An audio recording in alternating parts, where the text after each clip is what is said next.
बिस्मिल्लाहिर्रहमानिर्रहीम अस्सलाम वालेकुम।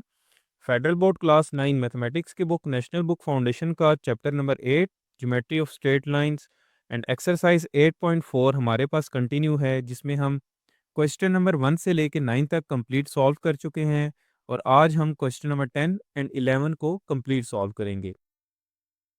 जी, तो क्वेश्चन नंबर 10 है, a ship starts travelling from Karachi with latitude of 25 degree north and longitude 67 degree east.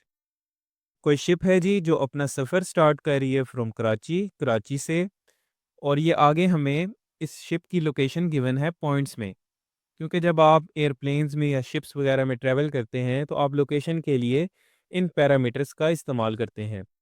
और फिर आगे लिखा है कि if the ship travels in a straight line and reaches the destination with latitude of 32 degree north and longitude 54 degree east.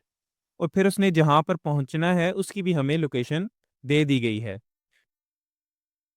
फिर आगे लिखा है then drive the equation of line in point slope form. मतलब वो ship जो travel कर रही है एक स्ट्रेट लाइन में ट्रैवल कर रही है ना, तो वो ये कह रहे हैं कि उस लाइन की हमने एक पॉइंट स्लो फॉर्म में इक्वेशन ड्राइव करनी है। तो उसके लिए हम पहले कुछ चीज़ें लेट करेंगे।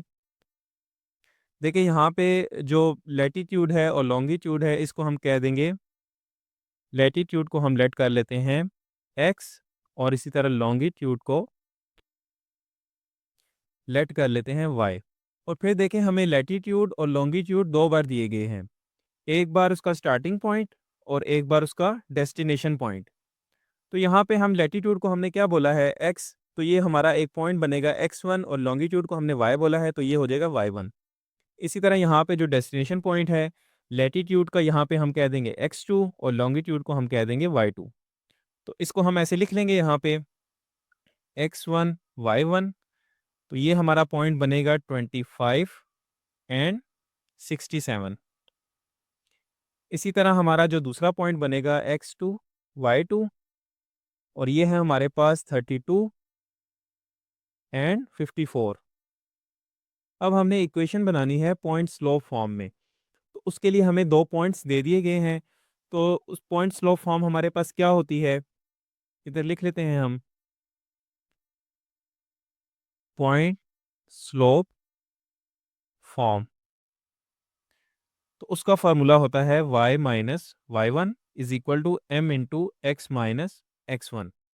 तो इसके लिए हमें एक पॉइंट चाहिए x1 y1, वो हम यूज़ कर लेंगे यहाँ से। और हमें स्लोप रिक्वायर्ड है, स्लोप के लिए हमें दो पॉइंट्स दे दिए गए हैं, तो स्लोप हम पहले यहाँ पे फाइंड करेंगे। तो उसके लिए हमारे पास फार्मूला होता है y2 minus y one divided by x2 minus x1। इसमें वैल्यूज़ पुट कर देते हैं। y2 क्या है 54 माइनस y1 है 67 डिवाइडेड बाय, और x2 है हमारे पास 32 माइनस करेंगे x1 है 25। इसको सिंप्लीफाई कर लें आप तो 54 माइनस 67 करेंगे तो ये आ जाएगा माइनस 13, और डिवाइड करेंगे 32 में से 25 माइनस करें तो ये आ जाएगा 7। तो स्लोप आ चुकी है हमारे पास -13 डिवाइडेड बाय 7। इसको अब यहाँ पे हम पुट कर देंगे, ये हो जाएगा y माइनस वाई वन क्या है 67, और स्लोप हमने फाइंड की है -13 डिवाइडेड बाय 7, और x माइनस x1 है हमारे पास 25। तो ऐसे आपकी इक्वेशन बन चुकी है। और फिर अब आगे लिखा है कि if the ship moves to another location with a latitude of 39 degree north, what is longitude of that location. वो शिप आगे मज़ीद ट्रैवल करती है किसी दूसरी लोकेशन पर, और उसका हमें लैटिट्यूड दे दिया गया है और लॉन्गिट्यूड हमने फाइंड करना है। तो लैटिट्यूड को हमने क्या बोला है एक्स, तो हमने लिख लिया एक्स हमारे पास 39 डिग्री, और वाई हमने लॉन्गिट्यूड जो है वो हमने फाइंड करना है। तो इसके लिए हम क्या करेंगे, हम इसको कह देते हैं, जो हमने इक्वेशन फाइंड की है इसको कह देते हैं इक्वेशन नंबर 1, और यहाँ पे लिखेंगे फ्रॉम 1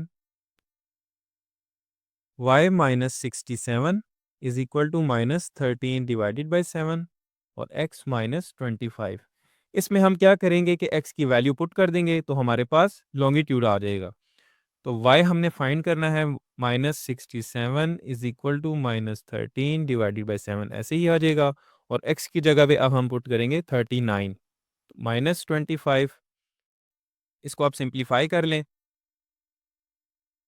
तो ये हो जाएगा -13 डिवाइडेड बाय 7। 39 में से 25 को माइनस करें तो ये आ जाएगा 14।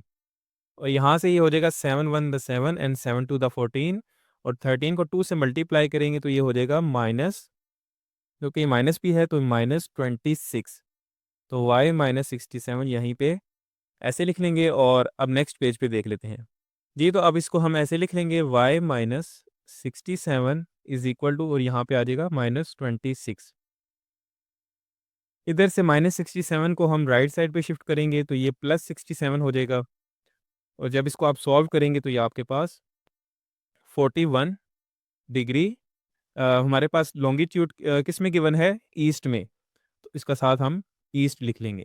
तो ऐसे आपके पास ये क्वेश्चन नंबर n जो है वो कंप्लीट हो चुका है। फिर नेक्स्ट क्वेश्चन नंबर 11 है, length and width of a plot are in the ratio 2:1। क्या है जी, हमें एक प्लॉट की लेंथ और विड्थ बता दी गई है 2:1 में। लेंथ पहले है तो मतलब 2 जो है वो इसकी लेंथ होगी, और विड्थ बाद में है तो मतलब 1 उसकी विड्थ होगी। फिर आगे पार्ट 1 में लिखा है कि right equation of line and find. पहले चले इक्वेशन हम बना लेते हैं, फिर आगे हम देखते हैं इसको। तो उसके लिए हम पहले लेट कर लेंगे जी। तो देखें हमने यहाँ पे लेट कर लिया, लेंथ को हम कह देंगे y और विड्थ को हम कह देते हैं x। अब गिवन क्या है, लेंथ रेशो विड्थ, ऐसे ही है ना। तो हमने लेंथ को क्या बोला है y और विड्थ को क्या बोला है x, तो इसको हम ऐसे लिख लेंगे। फिर इक्वल करके हम इन रेशोज़ की वैल्यू लिख लेंगे, y/x, मतलब इनकी जो वैल्यूज़ हैं 2:1। अब इनको हम डिवाइड की फॉर्म में लिख सकते हैं ऐसे, y/x इज इक्वल टू 2/1। और इनको आप क्रॉस मल्टीप्लाई कर लें, ये y 1 के साथ मल्टीप्लाई होगा तो y आ जाएगा, और ये 2x के साथ मल्टीप्लाई हो जाएगा तो 2x। तो ऐसे आपके पास इक्वेशन बन चुकी है, इसको आप कह दें इक्वेशन नंबर 1। फिर आगे वो क्या कह रहा है कि find length of plot if the width of plot is 30 feet. मतलब अब हमने y को फाइंड करना है और x की वैल्यू हमें, विड्थ की वैल्यू हमें दे दी गई है। तो इसको आप लिख लेंगे कि y इज़ इक्वल टू, ये आपने फाइंड करना है और x हमें गिवन है 30 फीट। तो इस इक्वेशन में आप वैल्यूज़ पुट कर दें। इसको लिख लें आप from 1 y is equal to 2x। तो ये क्या हो जाएगा, x की जगह पे हम पुट करेंगे 30। तो 30 को 2 से मल्टीप्लाई करें तो ये हो जाएगा 60। तो ऐसे आपके पास लेंथ भी फाइंड हो चुकी है जब आपको विड्थ की वैल्यू 30 गिवन है। तो ऐसे आपका ये पार्ट 1 कंप्लीट हो चुका है। अब पार्ट 2 में देख लेते हैं। लिखा है what is slope in this case and what does it means. अब यहाँ पे स्लोप का क्या कॉन्सेप्ट है इस केस में और उसका मतलब क्या है, यहाँ पे हम लिख लेंगे पार्ट 2। और स्लोप की जनरल इक्वेशन क्या होती है हमारे पास, general equation of slope y is equal to mx plus C. और इसको हम लिखेंगे फ्रॉम 1 जो हमने फाइंड की है equation, y is equal to 2x।